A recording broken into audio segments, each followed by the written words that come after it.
ഇടിയോടിടി ഇടിയെന്ന് പറഞ്ഞാ പോരാ, ഇടിവെട്ടി ഇടി. ഒരുത്തിനെ ഇടിക്കുന്നവനെ ഇടിക്കണം, യഥം വലം നോക്കാതെ ചെയ്തിരിക്കും. ഒരുത്തിനെ ഇടിക്കുന്നവനെ ഇടിക്കണം. അല്ല അവിടെ പോയിട്ട് പേടിപ്പിച്ചിട്ട് തിരിച്ചു വരാന്ന് പറഞ്ഞാൽ എന്തായാലും. പിന്നെ ഞാനെന്തിനാ ആശാനെന്ന് പറഞ്ഞ് നടക്കുന്നത്? എല്ലാത്തിനെയും കുത്തും ഞാൻ. 4 മാസമായിട്ട് കത്തിക്ക് റെസ്റ്റാണ്.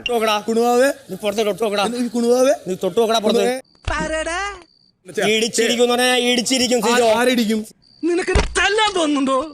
തല്ലടാ,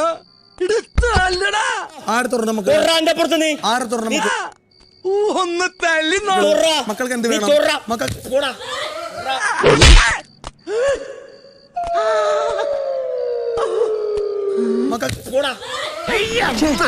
വൃത്തിയായിട്ടവനെ ഉമ്മ വെച്ച് കളിക്കുന്ന ചെവിയും കെട്ടൂടാ കണ്ണും കണ്ടൂടാ. ശിവനെ ഇത് യാത് ജില്ല.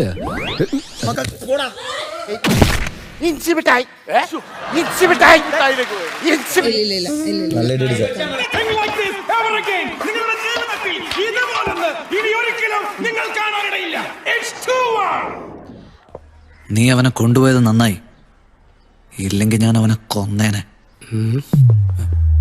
വെറുതെ ചിരിപ്പിക്കരുത്. നിനക്കൊക്കെ അറിയോ, പണ്ട് കൊല്ലും കൊലയുള്ള തറവാട്ടിലെ അവസാനത്തെ കന്നിയായിരുന്നു ഞാൻ. ഇപ്പൊ കൊല്ലില്ലാന്ന് മാത്രമുള്ളൂ, ബാക്കി എല്ലാം ഉണ്ട്. പാരമ്പര്യമായിട്ട് ഗുണ്ടകളുള്ള തറവാടായിരുന്നു എന്റേത്.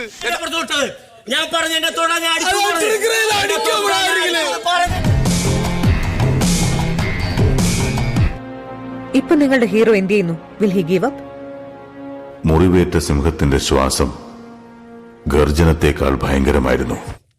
എന്ത് പറഞ്ഞാൽ എന്റെ വേലിപ്പിലേറ്റ് എന്റെ വേലിൽ വെക്കിട്ടേറാൻ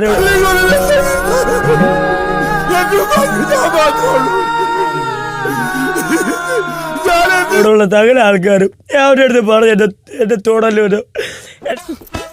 അവന്റെ കരച്ചിൽ എന്ത് സഹിക്കാൻ പറ്റുന്നില്ലടോ.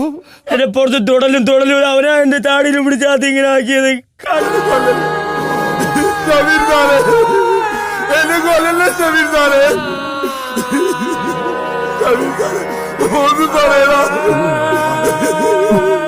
നിങ്ങൾ സംസാരിച്ചോളൂ, നിങ്ങൾ വഴക്കുണ്ടാക്കിക്കോളൂ, അതൊക്കെ ഓരോരുത്തരുടെ ഇഷ്ടം.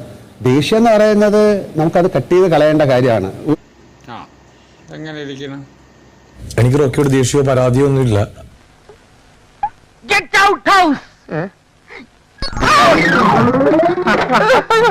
കോൺസ്റ്റബിൾ തള്ളിക്കോളൂ.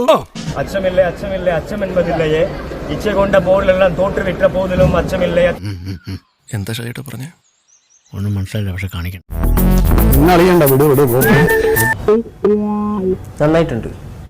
ഒരു ദിവസമെങ്കിൽ ഒരു ദിവസം ഞാൻ സിജോയെ എന്റെ ഒരു ഫ്രണ്ടായിട്ട് കണ്ടു, അല്ലാതെ റോക്കി പേടിച്ചിട്ട് കരഞ്ഞല്ല. ഭയങ്കരമായ ആള്. എല്ലാവർക്കും സന്തോഷമായല്ലോ? എനിക്ക് സന്തോഷമായി. എല്ലാവർക്കും പിരിഞ്ഞു പോവാം.